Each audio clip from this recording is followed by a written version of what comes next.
Hey guys, welcome back. Today we are getting ready to do a little work on the Camry. We're going to go ahead and replace the Serpentine belt and the tensioner. And this right here is the tensioner. And this is my Serpentine belt tensioner tool. I talk about that on a short. I'll link that to the video. But the first thing I do is I figure out what socket I'm going to need on my tensioning tool, and then I draw a belt diagram so I'm sure how I can get this back on. Now I should note a lot of cars have the belt tensioning diagram somewhere around here, but this one does not. So what I like to do on the ones that don't, I like to draw me a little diagram. Let me see if I can get you in here closer, of what the belt routing looks like.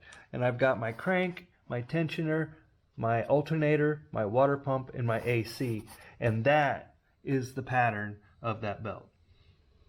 So next, I'm just going to take the tension off the belt and see, you can see if you watch right here by the alternator, I'm going to take the tension off the belt and pull the belt off, but I need two hands to do that. So, okay guys, I have it off. Sorry, I just could not find a way to show you. But what I did is when I took the tension off, if you take it off the water pump right here,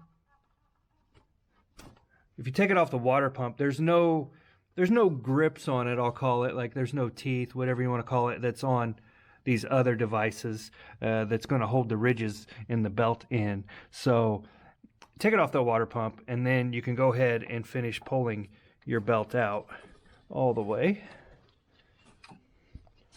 And I'm going to have to stick my hand in the way.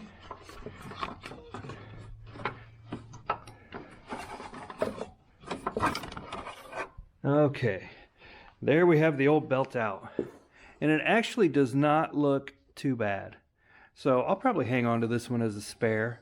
Normally it'll be bad, you'll have a bunch of cracking along here, but yeah, it doesn't look too bad. So now we're going to go ahead and take that tensioner off, and it is just one bolt right here, and we're going to take that off, and we're going to put the new one on. Oh, and let me show you.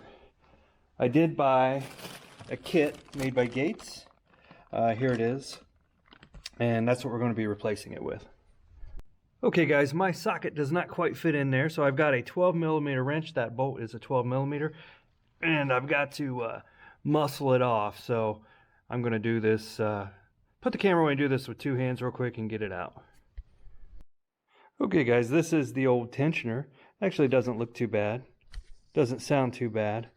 I will note it does have kind of like this key on the back, and that fits in to the engine, so you know you're on the right way. The bolt is pretty long. That's the bolt right there. So let's go ahead and we're going to put that new one on and see if we can get the belt back on. Okay guys, and right here, this top hole right here, don't know if you can see that very well.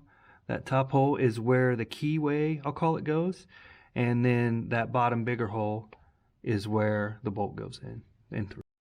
Okay guys, there is a better look. I got it in there and started, and you can see in the back, right back there, that's that keyhole piece.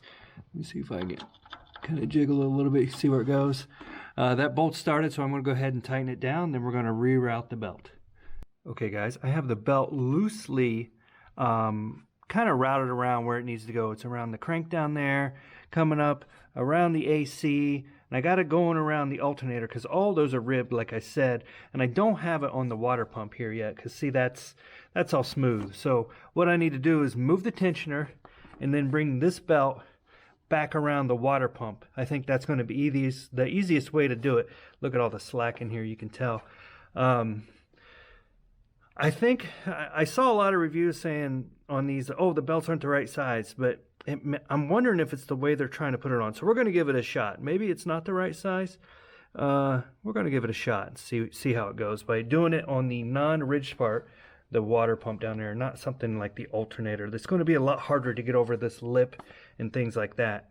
If you did you say that okay? This lip? Sorry, I may have moved the camera. It's going to be a lot harder to get over this lip than it will be just to slide it over the water pump right here. So we're going to give that a shot. I'll let you know how it goes. Okay guys, can you see my fingers down here? It's all kind of black, but I've got the belt kind of started that way. Now I'm getting ready to pull on the tensioner here and then see if I can just push it this way towards the inside of the car and get it on over that water pump. Okay guys, I've got everything set up and ready to do it. I have it kind of pulled tight. I think it's on everything okay.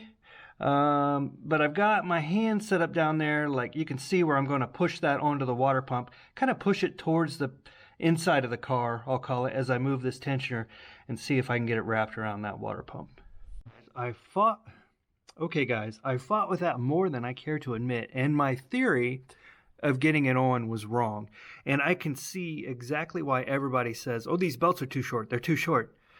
Well, my brain started working and my theory was wrong, and let me explain what I had to do.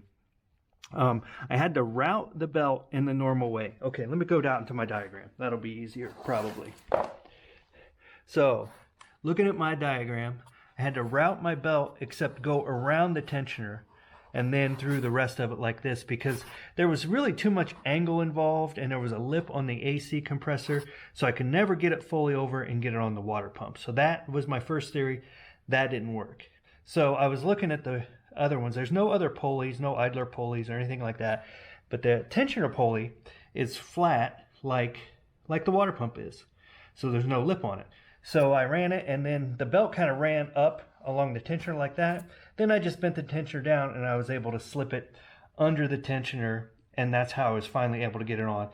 I'm sorry I couldn't record it. There's just not enough room in there. I don't have, I just don't have the space to do it, but that's how I ended up getting it on. So if you're doing this, run your belt like it normally is and leave it off the tensioner. Then put your pressure on the tensioner to move it up, and then slide it under the tensioner pulley. And that's where we are right now. Let me go ahead and get my tool out of there and see if we can get a better look at it. I'm going to take my light with me. You can see down there is the AC compressor. It has a little lip on it. That's the water pump right above it, and it comes around the water pump. That does not have a lip on it, and this is the water pump right here.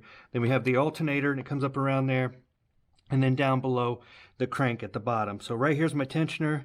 I had to just run it like from the crank up to the alternator, around the rest of it, and then take the tension off my tensioner and slide my belt under there.